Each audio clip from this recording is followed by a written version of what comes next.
All right. Hello, Shreya. Hi, Mitch. How are you? I'm fine. How are you? I'm fine, thanks. So I hear you are going to read us something. Yes, I'm going to read a particular verse, a shlok from Prashna Upanishad, which closely relates to the topic which we are going to take today, that is prana and matter. So let's start with it. Adityo havay prano, raireva chandrama, rairva etat sarvam, yan murtam, cha amurtam, cha tasmat murtireva raihi. So this is the fifth shlok or the fifth verse of Prashna Upanishad that we are reading today. The rest four actually provide the background that there are six disciples. They went to their Rishi Pipalada, Sage Pipalada, who are going to ask certain questions as we know. So the first question that has come up, we are already aware that from where do the creatures evolve, from where do they come, and how this entire process of evolution keeps on going. So now, when he tries to answer it, he answers it in a very effective manner and he recites or he speaks those words which I have recited already in the form of the shlok number 5. Hmm. So, what does it mean actually? Adityo havay prano. It actually means that the sun, which is considered analogous to prana, and the moon, which is considered analogous to matter, is present everywhere. And as the couple has originated and is responsible for the evolution, it is this couple that gives rise to all the creatures of this world. Now, prana and matter, these are two things which are actually same. This is what this shlok wants to say. There is no radical difference between the two. How come? Because pran is termed as the vital force that keeps us going. And matter is something, as we have known, the definition that we have read in the books of science, etc., that anything that has matter is something that has space and occupies weight, etc., all those kind of things, occupies space and has mass. But is it like that? Or are they referring to the same matter? Now, here, pran actually means the sum total of all the latent forces that are present on the earth, whether it is the electromagnetic force, whether it is the tidal force, or any other kind of force that may exist on this earth. Everything that manifests itself has pran. Hmm. And the degree of manifestation, or we can say the state of manifestation, differs. To this, Swami Vivekananda also has added upon that we can consider that the universe of which we are a part, there are other universes as well, as we have already read that much, that multiverse is truly possible, and even Upanishads talk about it. But this entire different verses or universe, they can be considered to be an ocean of ether. And this ocean of ether has layers. The layer that is closer is the one that has faster rate of vibration. And whereas as we go far, the rate of vibration reduces. All those who have the same rate of vibration, which is provided by our pran, because pran is the force that is responsible for the rhythmic action, and the rhythmic action that occurs in our body makes the molecules of our body align in a certain manner. And since it makes us align in a certain manner, we are able to create a gigantic battery of will through our mind. Because once Hmm. the molecules align in a particular direction or they actually attain an orientation, our will transforms through our mind. And that is when we are able to put action into the desired direction. There was a particular example that was being set when I was reading through all these texts, that consider a giant magnet. Okay. And we are trying to bring a very small magnetic material towards it. Firstly, it repels, it keeps on repelling, and suddenly it sticks to the periphery of that magnet. Okay. Now, why does it occur? Throughout this world of which we are a part, and even the world of which we aren't a part, they have two kinds of things that keeps on happening: centripetal force and centrifugal force. That is efferent and efferent. And that is what keeps on happening in our body as well. We have two types of nervous systems. We have sympathetic nervous system. We have parasympathetic nervous system. Mm-hmm. Now, this sympathetic nervous system corresponds to the sun. That is what we are referring to Pingala Nadi. Okay, the solar channel of our body. Then there is parasympathetic nervous system, which is the lunar channel of our body. Both these channels are responsible for sustaining our life. And they are responsible for the efferent and efferent nerve currents that actually keep us awake, that actually keep us moving. Now, what are those afferent and efferent ones? Afferent would mean those that are carried the sensory responses to the brain, and efferent that are traveling from the brain to the outer parts of the body. So that which is actually manifested in the outer world is what is happening in our body as well, in one or the other way. Now, Mitch, any questions that you have, and then we'll move on with this prana and matter.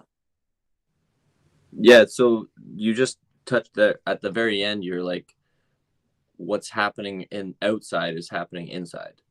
Now, is that another way of saying that the outside world has its own afferent efferent conduction, and the inner body has its own afferent and efferent conduction, and then they do blend into one another, but because metaphorically speaking, it's common that they talk about how the outside world is just a reflection of your inner state, or you don't. I heard it once formulated. You don't see people as, you don't see things as they are. You see them as you are. And so if you're Exactly frustrated, then the world will appear frustrated. But if you're calm, then the world will appear calm. And is that accurate, or is it something else? Is something else going on too? This is somewhat accurate, but I won't say that it is truly precise, because when we are referring to Prashna Upanishad, it wants to say, Mitch, that there are two kinds of things that are there in this world. One that are formless, which don't have any shape, which just exist without having any shape. Now, when I'm talking to you, when I'm walking on any path, there might be many bodies that I come across and I cross over them, but I cannot see those bodies. They exist, but I cannot see them. The reason is they are in a higher state of vibration. They are not in my state of vibration, so they are not visible to me. All those that exist in the same state of vibration can be seen and are known to me. So this particular shlok in itself says Murtam, that is the one that has form, Cha Amurtam, and the one that are formless. What is the difference between the two? We say that our body is actually a mixture or a combination of prana and matter, because matter is what our body is composed of, and prana is the vital force that is dividing itself into several parts and is responsible for all the vital body functions. Pran, Apan, Udan, Vayan, Saman. These are the 5 parts of prana, the way it splits, and then it splits further. And since it keeps on splitting into subparts, it makes all the body parts function into their respective manner. Okay. Now, since we are talking about that there is something that has form and something that does not have form, but this particular shlok itself states that there is matter everywhere. There is no difference between prana and matter. Why does it speak that? If there is matter everywhere, then there shouldn't be prana.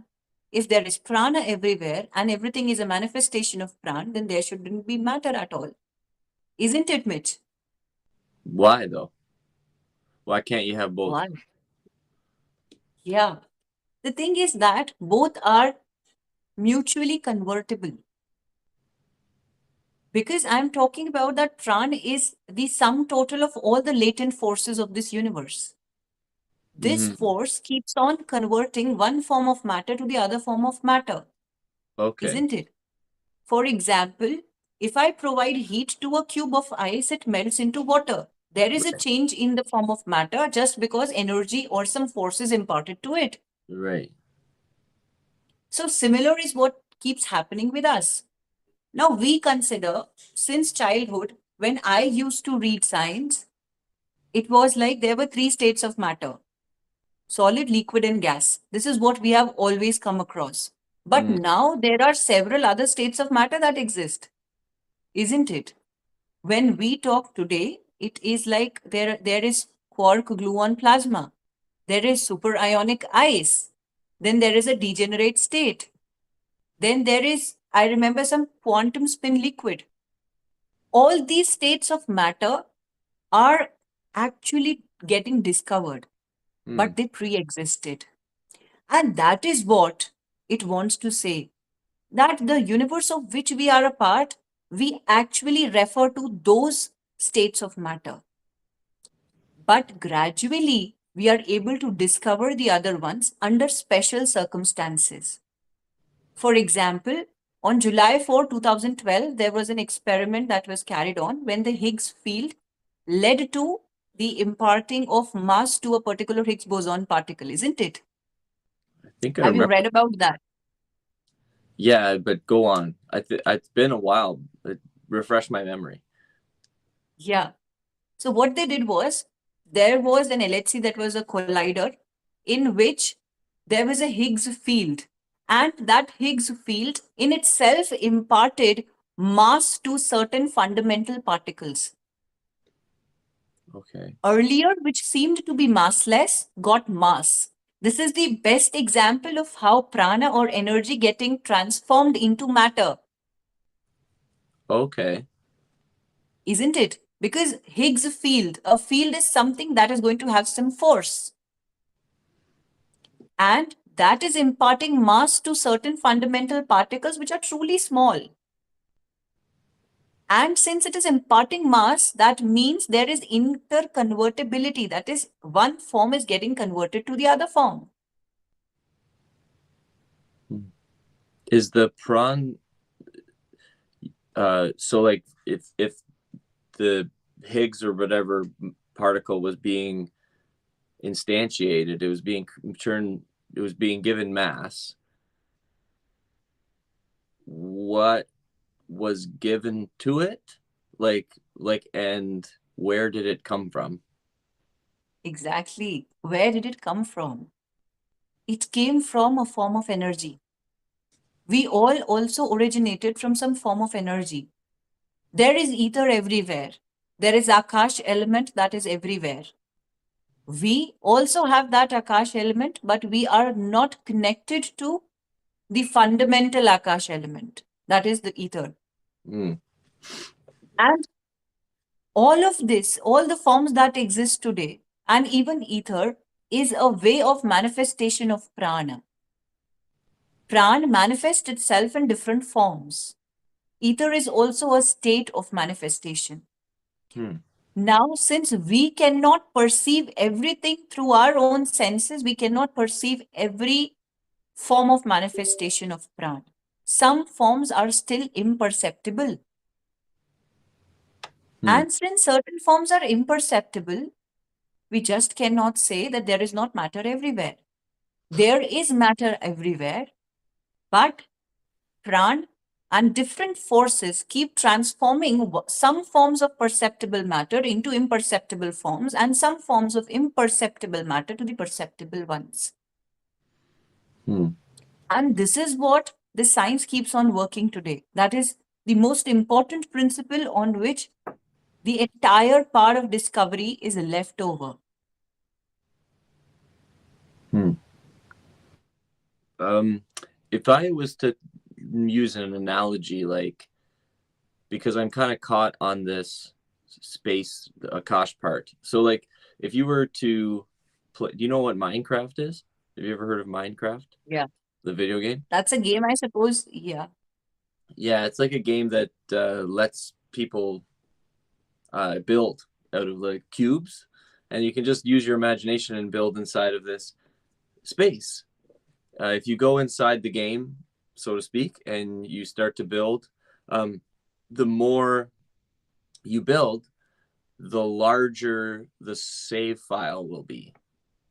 Does that make sense? So, like, if you have just pure potential, empty Minecraft world, there's the potential for you to build things, but it doesn't require any storage space because there's no data in there yet. Nobody's built anything yet. So it's just empty. But as soon as you start to build, it requires 1 megabyte to save, then 10 megabytes to save, then 1 gigabyte to save. And the more and more you put into the world, the larger the storage space is required, which is another, could the storage space analogy be a way of talking about what energy is, in the sense that we are rendering this universe through the infinite source of energy called Prana, which is the equivalent of having infinite storage space in Minecraft. And you keep putting more and more detail into the world, into the universe, so to speak, because you're talking about these emergent matter properties. Like there's the three that everybody kind of knows about, and then there's all of a sudden there's some more. Well, isn't that just making the game more detailed? Like there are more aspects to the game now, and that's the same as saying that you're increasing the save file of the game, because now there's more, not more energy, but more has been revealed through the use of energy, just like more can be revealed in Minecraft through the use of more storage space. Does that make sense? Yes, similar. You have caught it in a right direction. And that is what we were reading that day, Mitch, when I said that we all are limiting adjuncts. Do you remember that? I said that we are limiting adjuncts. Yeah, And you also laughed upon that I'm going to call everyone a limiting adjunct. yeah, yeah. So, this terminology of limiting adjunct, it's not that I have used it. It has been used previously. And there was a particular Karika, I think Gaurpad's Karika on Mandukya Upanishad. Mandukya Upanishad again belongs to the Atharva Ved. It talks of that we all are like Ghatakash. Now, what is Ghatakash? A reduced part of sky. That is a limiting adjunct. Okay. And there is Mahakash, which is the elemental sky, which we see actually. Oh. Now, I'm trying to relate it to what you said, that there is an empty space and you'll be able to build upon it, isn't it? Build within it, or yeah, I guess upon it. So, in this elemental space, there is something that keeps holding on people like us, which are the limited space people, isn't it? In this elemental space, there is something that keeps on holding us. Well, what do you mean by And holding that us? holding us means we are on this earth intact, able to move, able to walk. We are in a particular shape. We are in a particular form. Oh, And there okay. is a container that is trying to keep that part of Akash inside. We are like containers, isn't it? We also have hollow spaces inside our body, isn't it? Every cell organelle which is there in our body has hollow spaces. The esophagus through which we actually swallow the food is also empty. It's hollow. So there are different hollow spaces in our body as well. So we Right. all are like containers of space. And we ourselves reside in a bigger container of space. Yeah. So what is holding us into that bigger container? That is Pran. So that the way we are actually transformed into a limiting adjunct, that is from the Mahakash, that is from the fundamental sky to a limiting adjunct, a limiting part of sky. That is what we become or transform into once the combination of prana and matter arises. Matter was earlier as well, there was ether that existed. But now that matter is evolved or has changed its state of manifestation through prana. It is very similar to when we say, as I have already discussed that with you several times, that if there is a tank full of water kept at a particular height, it is going to have that level of potential energy, mgh, the mass of the water, the acceleration due to gravity, and the height at which it rests. Right. But as soon as I open the tap of that particular tank, the speed with which it is going to flow, mgh, will be equal to half mv squared. That's what the kinetic energy. It's going to transform into the kinetic energy. Now, Mm. this transformation keeps on happening. This is the convertibility. The element is still water on which it is acting. Similarly, there is Akash on which it keeps on acting. But the form keeps on changing. Hmm. And that is what is the most important thing to understand.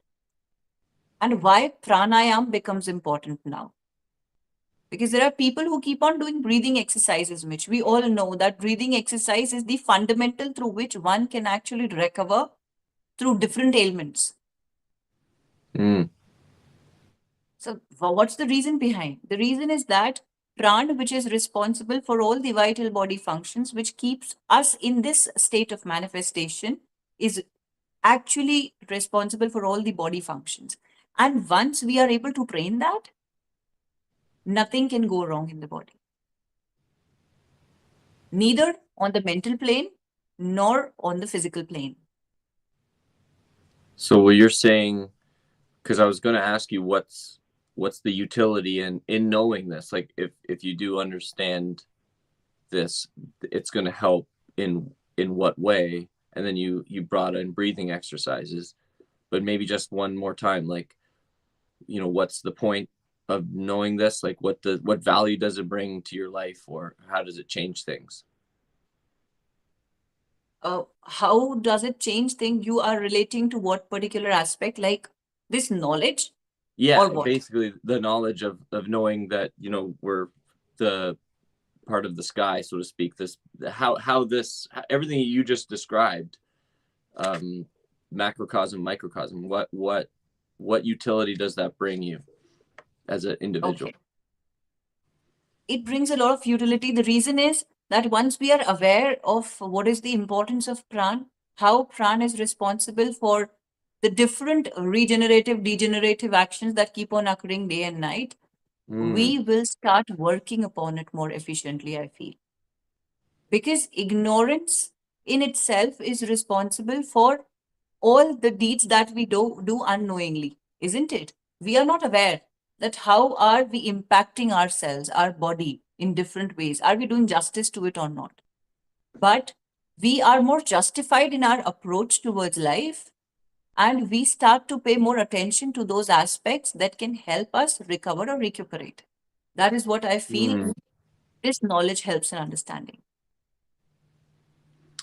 I see. So like, one of the things that I've been thinking about lately has been that spirituality, for lack of a better word, just like everything that you're talking about, wrapped up in one word, lends itself to like the most efficient use of your energy, your private energy, like your microscopic energy.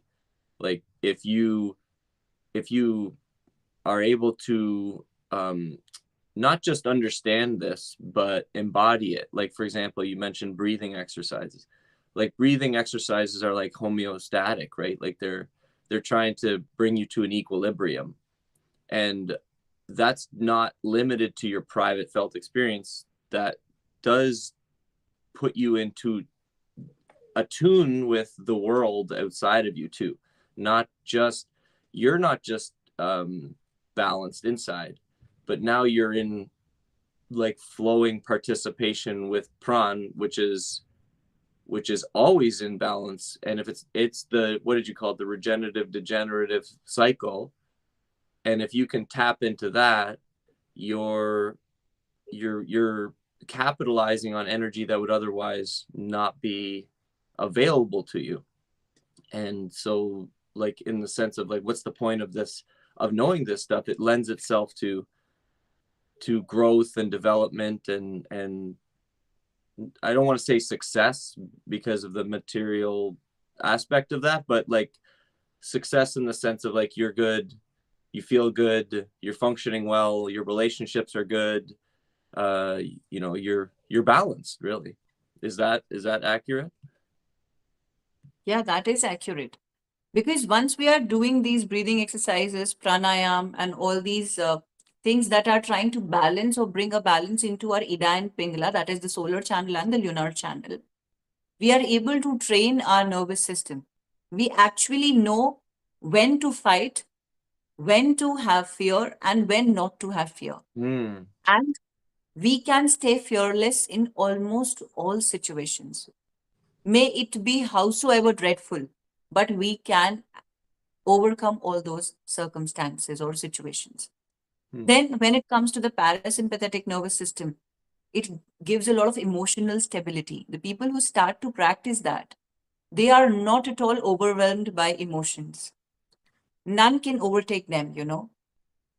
So, all these sensory organs are being driven by pran. But since we are not able to train our pran, we become dependent on our sensory organs and the different things that it takes, isn't it? For example, I want to eat a particular type of food, and I cannot survive a day without eating that kind of food. That is my dependence on a food material. Okay. Because my tongue actually enjoys the pleasure of that taste. But once I train my pran, I actually know that it is not at all important to me, and I'm able to control my mind because that pranayam is now bringing those molecules of the body in a particular alignment. Right. And since it is aligning the molecules, see, our body in itself is something like an electrical system because there are nerve currents that keep on flowing. All the actions that I do is due to a certain reaction to the external environment. Whenever a stimulus comes, I react to it, and that reaction has to be sensible. For it to be sensible, we actually need to train our prana. So that is where I suppose that it is very, very important for growth and development. And in fact, Mitch, it is important for material success as well. Consider that someone is becoming very rich and he is able to succeed, able to achieve all what he or she has desired. But at some point of time, he requires to sustain all of those things. And for the sustenance of that success, one needs to be very stable. Because something that goes sinusoidally on the positive side can actually turn to the negative side also sinusoidally, isn't it? If there is a peak, then a trough is bound to come. Right. For it to sustain, we require some amount of stability in our mind. So that pranayam brings that stability. It converts in a form of a positive energy, which the mind requires, which then converts to will. And through that will, we are able to take those effective decisions, which help us sustain all the success that we have earned. So I don't think that no matter someone is poor or rich, no matter someone is successful or not, but this is something which is beneficial to each and every person of the world. Yeah. Speaking of reactivity, I have to let my dog in because the thunder is scaring him. And it's funny how that's happening right now. But I'll be right back. Sure.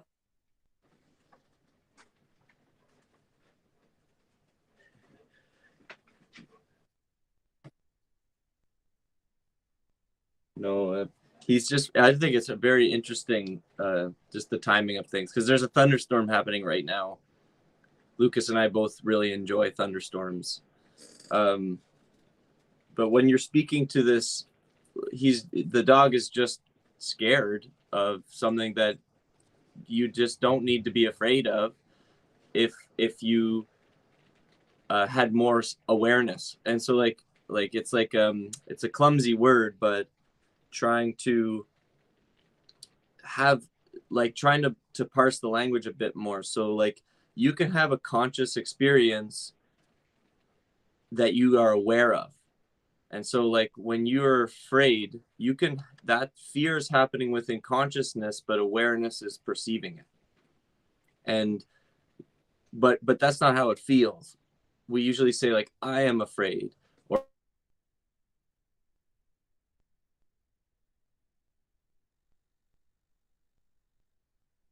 I am hungry. Yeah, I am there. I think Mitch, there was some problem at your side. Yeah, It did? yeah, it is. I am afraid. Yeah. Yeah. Oh, thank you. Yeah. So that we do that with language, right? We it's useful to do this because it really draws, I think it shines a light on what you're saying in a very like everyday empirical way that you can prove yourself without, you can do it right now. Is that when you say like I am hungry, you're identifying with the pleasure of eating, which is a reaction to the compulsion to eat, which is an unconscious behavior that's not being investigated by awareness. But you can change the language and you can say this body is having the felt experience of hunger. I am aware of that. I am not my body. And what does that do is it makes you less reactive or compulsive over time because you are giving yourself the space or the akash or the ether to exist without being determined by the sensual experience, which is much like my dog is afraid of thunder, and because he's afraid of thunder, he's uncomfortable, but that's coming from and not to judge the dog or anything, not to judge anybody, but when we talk about ignorance and versus enlightenment, ignorance is darkness, ignorance is sensual, ignorance is limited, ignorance is hard to understand, ignorance is, and enlightenment is the opposite of those things. And that's when you did the sinusoidal waveform, like the peaks and the troughs, if you're riding that, your life is going to be hard to control, and you're going to feel like it's assaulting you almost. But if you identify with the awareness that's observing what's happening, the peaks and the troughs occur in reality, but you're straight through the middle, and you're just watching everything that's happening. And that's, that I was just circling like a bunch of things like being in flow and insight and reactivity and not reacting, observing as opposed to reacting, like being independent, which is one of my favorite. I correct me if I'm wrong, Shreya, but kaivalya is the Sanskrit word for independence. Kevalya. Yeah. Kaivalya, like what a powerful word, like to be independent as opposed to being a dependent of your tongue or a dependent of your eyes or a dependent of, like, you have to, I can't stop eating or thinking or looking, or it's like to be independent is a much, like, I want to say stronger, but I don't want to jump to it like the too many valuations, if you know what I mean. But like that, like, so again, bringing it back to the utility of practicing things like this, like you do gain insight into the way things work. Oh, Mitch, I would say that the narrative behind telling all those things, the reason is that why should we be talking about it? The first thing, that why should we be talking about Prana and Matter? What is going to happen? The utility at its first place. So, the basic reason why we talk about it, which Swami Vivekananda used to say, that a man actually becomes what he thinks about. Mm. So, we actually have to divert our thought to some constructive plane. And once we start to understand the intricacy of how it operates, we actually understand that it is easy to be a part of it. But till the time we consider it to be complex, we will try to stay away from it. There is a fear invoked out of complexity. And this is something complex, I cannot take it up at all. Mm. But this is not complex if we try. No. Well, it is complex. Like like a lot of I mean, I think you take it for granted that I'm not we taking that for we can granted. understand. But at least when people start practicing Mitch, they are not going to be a celibate, they're not going to be a celibate from the beginning, No. obviously. But they can start in small steps. For example, a person does breathing exercises regularly because he or she feels that it is important for his body and mind to stay calm. Okay. So that is one thing which can be done by every person. I don't think that this is something very, very tough to do or very, very difficult to do. But when we understand that what's the utility and what are we going to get out of it, how beneficial it is, then I feel that people start to practice it more because they understand the narrative behind it. And that is why talking about these things becomes very important. Yeah. And this particular slok in itself talks about that there is nothing as inferior or superior. We can consider that matter is inferior because it manifests, and pran is superior because it does not manifest in the form that is visible to the eyes, because pran is going to manifest itself in different states. So it is like something that is the animating principle behind everything. It is manifesting in all forms but is not visible, and matter is something that is visible. But that does not attribute to the superiority or the inferiority of one or the other. That is, we cannot term prana as superior and matter as inferior. Right. Because it says that matter is something which is all pervading and pran is something which keeps on transforming the same. And to this, in fact, when I was reading, I came across something very, very important, that whenever we talk about the different states of matter, like the quark gluon plasma that I termed QGP. So this quark gluon plasma, people believe, and it is said that it is a highly excited state when there was Big Bang that occurred or that led to the creation of the Earth, the universe, etc.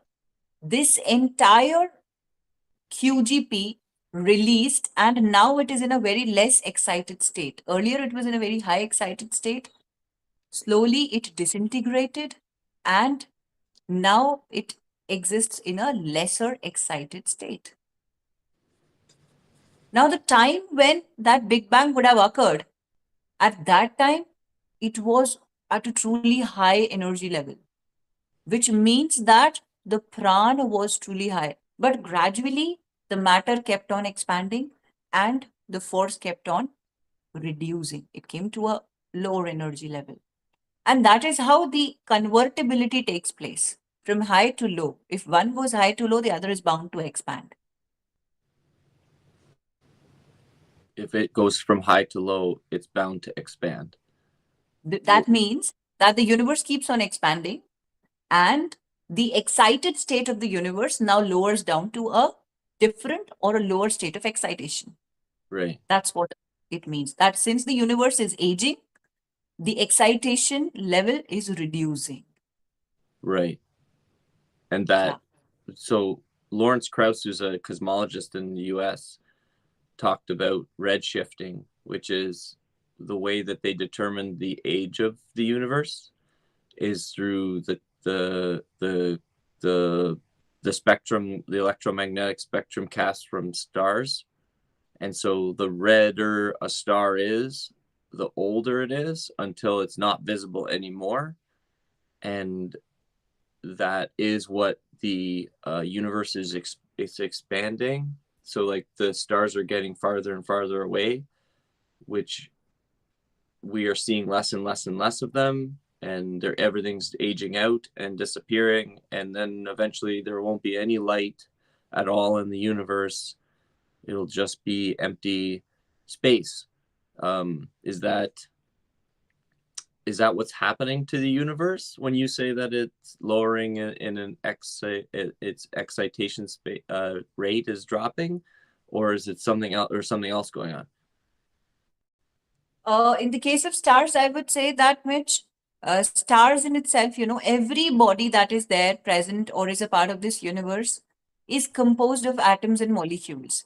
And these atoms are themselves composed of some subatomic particles. Under certain conditions, these subatomic particles, they start to disintegrate. Okay. For example, if the temperature is kept constant and there is an extreme pressure applied, then what is going to happen? If there are two particular constituents and we are applying extreme pressure, the first particle won't be able to consume, or you can say resist, the space that is being allotted to it, isn't it? It will have to get out of this space that is allotted to it. It cannot hold on to that space. If you are trying to bring two walls closer, someone who is sitting between the walls is going to jump out, isn't it? Yeah, okay. Yeah, because there's no space available. So consider that there is a piston and there is a jar. We are trying to apply pressure to that jar through that piston. Now, since the piston is lowering down, there will be a point reached when there is no space at all in the container and the piston subsides into the container. At that point of time, whatsoever liquid, whatsoever matter was there in the container is bound to jump out or come out.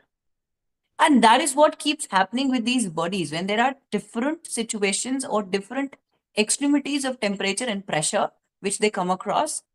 These subatomic particles, they disintegrate or they leave the nucleus. Hmm. And since they leave the nucleus, obviously the body that was composed or was a collection of different atomic particles now disintegrates and is not visible to us. Hmm. And it loses visibility. So this is something which keeps on happening. Again, the conversion of energy from one form to other. And the matter keeps on disintegrating. Also, I think I don't know. You probably know that you brought that up, but you're talking about disillusionment, like or sorry, not a dissolving, not disillusionment, like that it's almost like if you have a jar full of water, it has form because of the jar. But if you get rid of the Exactly. jar, the water This is is going to spread. it becomes less embodied. And so like Yes. if you think of your human experience as a jar for consciousness or awareness, when you lose the body, it's very much the same feeling as the water in the jar. It would just, you become disembodied. So you're no longer uh, like a focal point of experience, but you become something much more diffuse. And I think like I've been doing one of the things that when I take psychedelics, I do it with a blindfold on and earplugs in my ears in the dark alone. And I have noticed that the feeling of dissolving is there. So like if you don't have visual cues, if you are in a like if you're laying on your back with your arms out to the sides, like in Shavasana, you're just laying there, you you kind of lose your body and you lose your sight and you lose your hearing and you lose motion and you dissolve into the space, and it's an amazing experience. But they call it ego death. It's Okay. part of the this experience that's known in the psychedelic world as ego death, where you cease to where your identity is fundamentally threatened by the dissolving. And because our egos are the rigid patterns that we choose to point at and say that's me. And so when those are dissolved, it can be a very uncomfortable experience for people. That's why a lot of people don't participate in this sort of stuff. And that's why people don't want, without jumping into their heads and walking around, they don't meditate because they don't want to experience the loss of an ego. They don't want to threaten their identity. They don't want to lose the things that they're holding on to. They want their focal point. They want to be incarnate. They want to have the jar. Even though ironically that there's a lot more energy without the jar, so to speak, or working with the space as per the spiritual teachings throughout time. So yeah, did you do you have do you want to build on that at all, or because we're probably have like it says 9 minutes left, so is there anything that you want to go ahead, Lucas?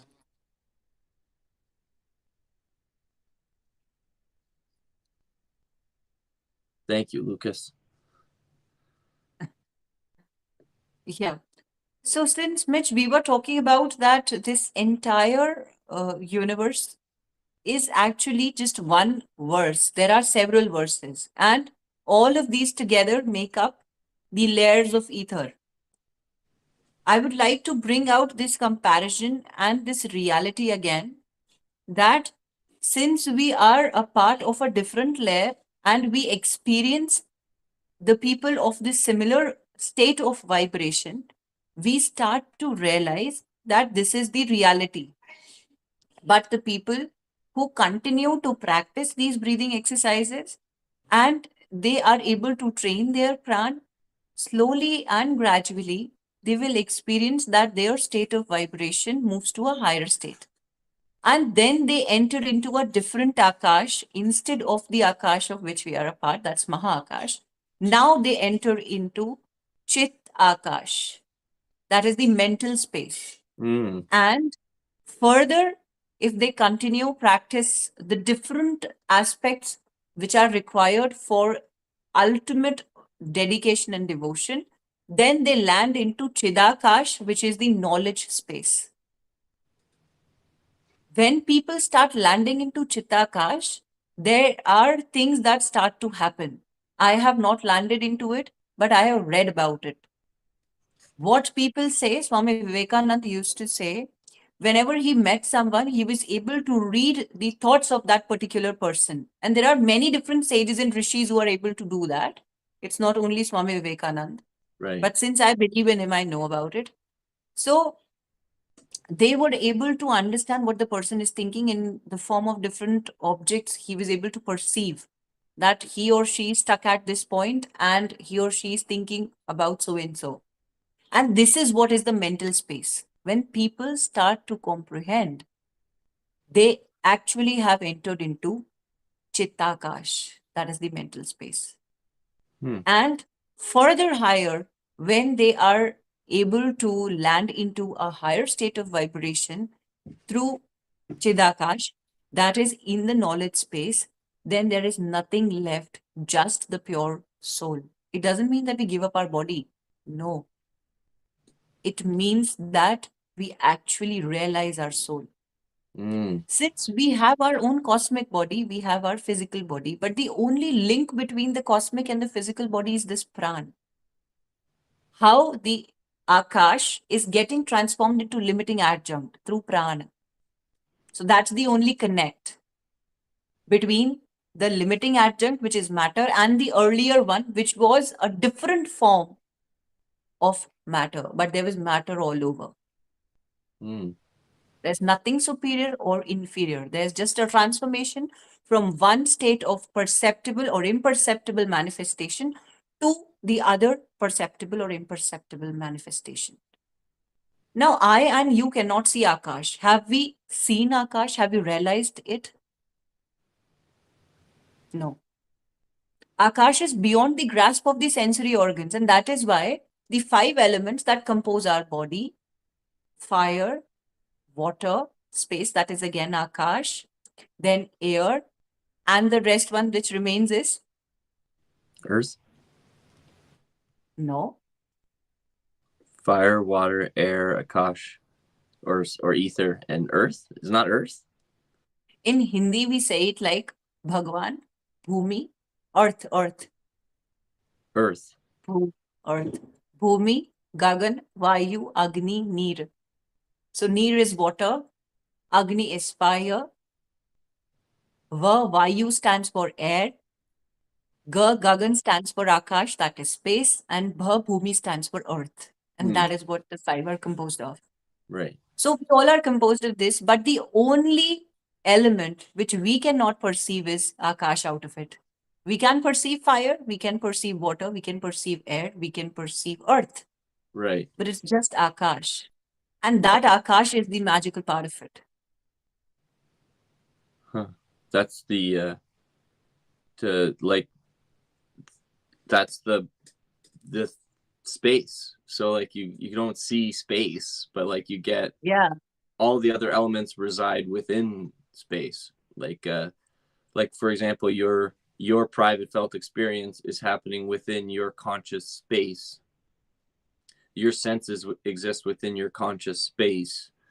Um, you don't perceive Akash, you don't perceive space, but it's what. How did you say it earlier? It's what like it brings forth the other things. Like you can't have the element of fire without space. That doesn't make sense. Like it you need space and then you can have a fire. And like exactly. so yeah, go on. So that is why Akash is that element which is pervading, all pervading. It is pervading the entire universe. And from that, there are different forms that keep creating. And that is what this particular slok or verse talks about. Mm, That matter is all over the world, all over the universe. But the only thing that makes a difference, the different forces. For example, the Higgs field was responsible for imparting mass to a particular subatomic particle. right. And similar is the case with us. We originated from the pran. And similarly, when our body started to build, we were actually just a fused zygote, isn't it? Then the cell kept on dividing and we transformed into a whole body with different organs.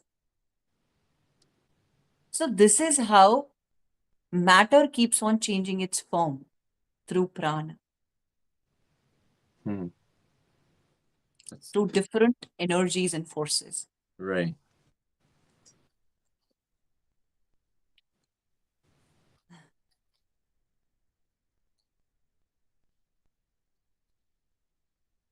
Well, I think that that's actually a good spot to end it, considering like brought it back to the beginning. You were able to we were able to find the utility of knowing this. This isn't just like sitting around talking about stuff. Like this is actually breathing exercises which are immediately accessible, free of charge, are are the conduit or the connection to um like the logic behind this stuff. Not to mention the empirically provable rise in quality of life. So like people who do breathing exercises are going to have a better life. They're going to have more energy, they're going to have more fluidity, they're going to have more. This particular thing, whatever he's telling, but it Yeah, suddenly ends. I know. I thought I had a little bit more time than that. But yeah, so how do you want to end it there, Shreya? I just want to end it saying that knowing the scientific rationale behind pran and matter makes us understand our body in a better way and helps us connect with the divine power inside us, which actually manifests in the form of Brahman, if we know it, in a purely positive manner. The reason is if we know the scientificity or the reason, we are able to develop an instinct. And if we develop an instinct, we do it in a better way. And that is why pran and matter needs to be discussed. Mm, That's what I would have ended upon. yeah, okay. I I agree with that. Yes. All right. Well, so Yeah. that's good. That's good for today. I thank you, Shreya, for that was very interesting. Um, on prana and Thank you. matter and the utility of of getting in touch with this stuff and understanding this stuff. And thank you, Lucas, for your help putting it all together. And we'll do it again very soon, and we'll continue the conversation regarding all this stuff. So do you feel, unless you have any final words, Shreya? I would like to know what is psychedelics. You want to know what psychedelics are? Yeah, Well, what if we talk about that next time? sure, we can do that. Yeah. I'll wait for the answer. Okay.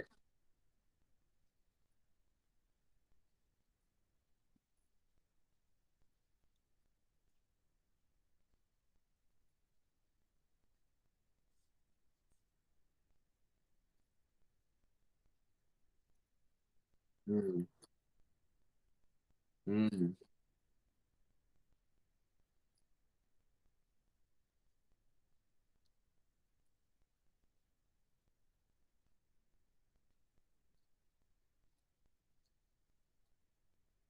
Well, I can definitely say I've had the sneaking suspicion that the Katha Upanishad is somebody's experiment with a heavy dose of psychedelics. Oh. So we could talk about that. We can unpack that more because it is one of the Upanishads, and keeping it in line with that. I I've been thinking about that for a while now. So yeah, we could go into that, as well as the potentially if there's any secret medicines in Ayurveda that are about psychedelics, and yeah, so we can talk about that next time, Shreya. Sure, Mitch. All right. All right. Thank you. Bye. Bye bye. Bye bye.